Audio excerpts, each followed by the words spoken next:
Hey, Scott here, and welcome back to my very humble garage gym. Okay, so in this video, I wanted to give you an exercise that you can do at home if you have no equipment, or even if you have a set of dumbbells. And it's an exercise for training the legs, basically for people who don't have any equipment or who don't really want to do the squat. Quite honestly, as far as training the legs, and for training overall strength, there's really no better exercise than the squat.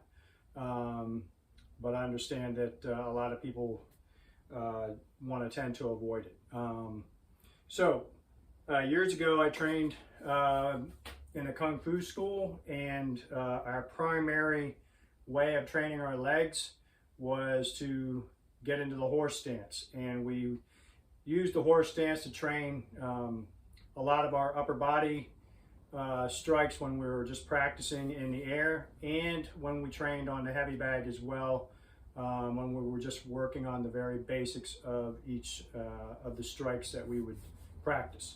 So the way we get into the horse stance is we start off with our feet together and our toes pointed straight forward, and we're going to rotate first on the balls of our feet until our heels are angled behind us at about 45 degrees. Now we're going to rotate on the heels until the toes are pointed out 45 degrees. And then we're going to repeat that process a couple more times. And we finish up in this position with our feet somewhere about 1.5 shoulder width apart. And the way I was taught to work on the horse stance was to try and keep my feet pointed straight forward so they're parallel to one another.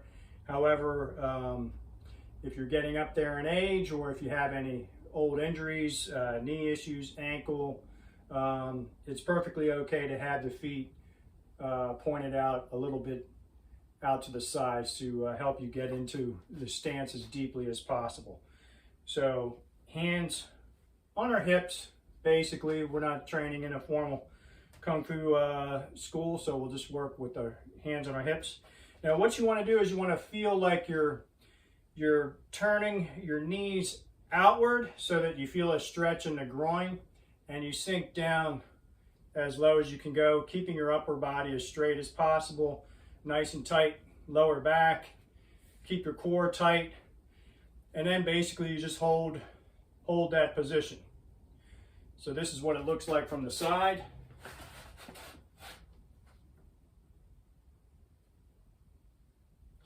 And you're going to feel a lot of tension in the quads, the inside of the thighs, and into the glutes a little bit as well. So the idea here is that you hold this stance for as long as possible. What I like to do is do multiple sets of this, so your goal initially is to get up to holding this for a minute in as low a stance as possible. So you don't want to be training it up here. That makes it too easy on yourself. So get deep into the stance. Keep that center of gravity nice and low. Now, once you get to a point where you can hold that stance for a couple of minutes, then you can start adding weight. So the way I like to add weight is just with a couple of dumbbells. And I'll just rest the dumbbells on my hips and hold the stance. So you can do a couple of sets this way as well. So you don't have a big range of motion going up and down like you do in the squat, so you're not training nearly as much muscle mass, but it's a great way to strengthen, to give your legs some overall leg strength. And when you combine the horse stance with some of the other Kung Fu stances that I'll be presenting on the channel down the road, you can give your legs a good workout. But ultimately, if you do have the opportunity, you do want to start getting under the bar and doing some squats if possible. But there are other ways to train the legs, but just not as efficiently as training for overall strength that the barbell can give you with doing squats. In any event, there's your horse stance. If you like this video, I hope you click that like button, subscribe to the channel. I'm going to be adding a lot more content going forward, Kung Fu related, fitness related, and some travel related stuff. And we'll see you down the road.